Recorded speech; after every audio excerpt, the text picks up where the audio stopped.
Segunda parte de las noticias de la 8. Gracias por continuar con nosotros. Hoy martes tenemos mesa de actualidad local con la teniente de alcalde Carolina Blasco y con la concejala socialista Carmen Hernando. Vamos a hablar de la polémica tala de árboles en Fuentes Blancas.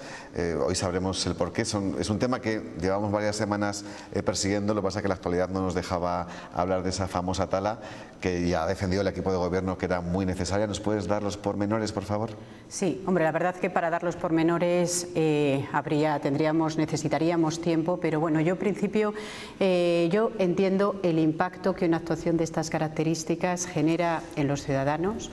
Estamos en el peor de los momentos. ¿Por qué? Porque lógicamente lo que tenemos que dejar es que las actuaciones que se han desarrollado pues transcurra el tiempo suficiente para que las masas forestales vuelvan a estabilizarse. De cualquier forma, en relación con la última zona en la que hemos actuado en Fuentes Blancas, que es en la zona de los columpios, ya se ha realizado la reforestación y hoy se han finalizado las labores de siembra, con lo cual si llueve en los próximos días, dentro de 15 o 20 días ya no parecerá un barrizal, sino que el aspecto será muy distinto. Y también, de alguna forma, en tanto que me das la posibilidad en este momento de explicarlo, porque yo creo que hace falta mucha didáctica en relación con lo que sucede en nuestro cinturón verde en la ciudad de Burgos, porque no estamos acostumbrados a que se corten los árboles, porque tampoco nunca se ha asumido la responsabilidad de cortar árboles, porque de alguna forma la responsabilidad de cortar árboles parece que tenía su equivalencia también el número de votos, pero yo creo que, sin embargo, tenemos que ser conscientes de la situación que tenemos con nuestro cinturón verde y de trabajar para la sostenibilidad de ese cinturón verde. ¿Qué pasa en Fuentes Blancas? Fuentes Blancas tiene aproximadamente 200 hectáreas, una zona de pinar, que es monte de utilidad pública, responsabilidad directamente de la Junta de Castilla y León, y otra zona que es la parte baja, aproximadamente de esas 200 hectáreas, son 80 hectáreas que son de las que se está responsabilizando directamente el Ayuntamiento de Burgos. Ya sin entrar en responsabilidades de a quién compete. ¿Por qué? Porque entendemos que fundamentalmente por un tema de seguridad hay que actuar en Fuentes Blancas.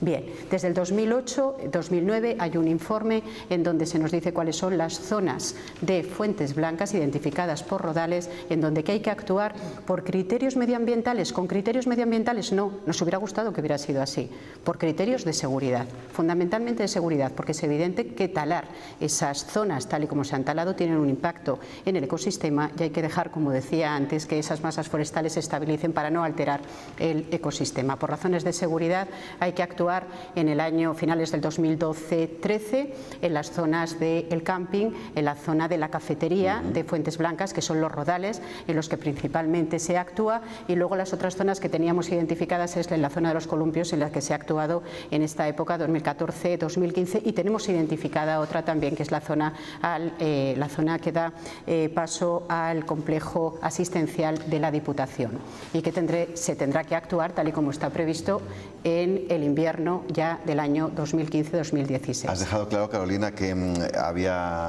se ha hecho por seguridad, pero ¿había riesgo inmediato? Sí, sí, claro, ¿sí? Por supuesto que sí. En los Rodales que se actuó el año pasado, sí, había árboles que ya estaban caídos sobre tendidos de luz eléctrica.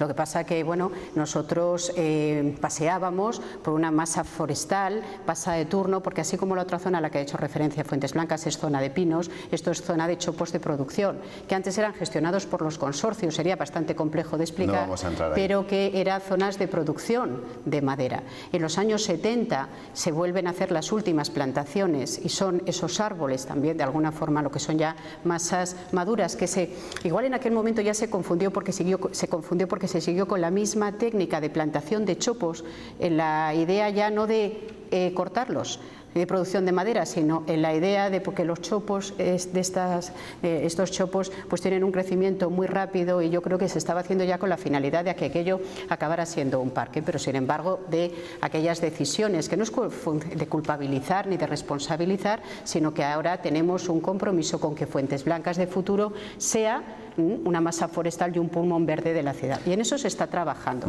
poco a poco. ¿En la idea de qué? En la idea de rejuvenecer la masa forestal, en la idea de diversificar con especies distintas, porque lo que antes era un bosque de ribera con especies autóctonas, y lo que tratan los técnicos es de volver a aquello, porque aquello además requerirá muchísimo menos coste y menos intensidad en el mantenimiento, y sobre todo la finalidad última, la sostenibilidad. Y a partir del momento en que realicemos estas actuaciones urgentes será el momento en el que podamos plantearnos actuar ya no con criterios de urgencia, sino con criterios de sostenibilidad. Bien, pues yo tengo una pregunta que hacer a nuestra Carmen Hernando.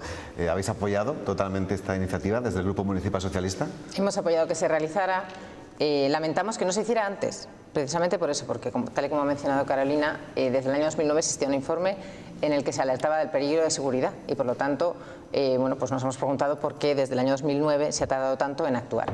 En todo caso, una vez hecho, una vez que se está ya realizando el trabajo en esta zona, nosotros siempre hemos seguido, nos parece que los técnicos son los que tienen que opinar a este respecto. Nosotros apoyamos los informes de los técnicos en los que dicen que efectivamente esto hay que hacerlo así. También bueno, pues todas las instituciones ecológicas y bueno, pues toda serie de ONGs también apoyan estos proyectos, piensan que es la mejor manera de hacerlo y, por lo tanto, nosotros lo único que hemos hecho ha sido pedir que a árbol talado, árbol plantado, que efectivamente que se primen las especies autóctonas, y que, bueno, pues que se plantee una estrategia más a largo plazo. De manera que sea, como decía Carolina, más sostenible y que no se, desde luego, pues que no se planteen este tipo de especies que quizás, bueno, pues no tenga sentido ya, que sea para producción maderera ni nada de este tipo, y que, bueno, pues ya con más calma ahora pues se plantee, pues como digo, una estrategia más a largo plazo. Bien, pues ya todo el mundo sabe el porqué de esta tala masiva. Carmen, todo concedido, porque de alguna forma se está haciendo esa reforestación. Sí, por eso estamos de acuerdo. Hay un documento para sostenibilidad del cinturón verde a largo plazo, con lo cual todo lo que se está planteando. No voy a discutir Pasa este que hay tema. que prestar atención, y la atención que requiere el cinturón verde. Carolina, si os ha dado la razón. No, pero insisto, bueno, más que a ellos, a los técnicos. No, esto de verdad es porque, insisto, yo agradezco la comprensión de todos los grupos, de todos los partidos y de todas las entidades a las que Carmen se refería, pero sobre todo porque tenemos una importantísima labor de dar a conocer el por qué se está actuando, para que los ciudadanos, que yo creo que están siendo comprensivos, lo entiendan y miremos todos en largo plazo. Yo creo que eso es importante.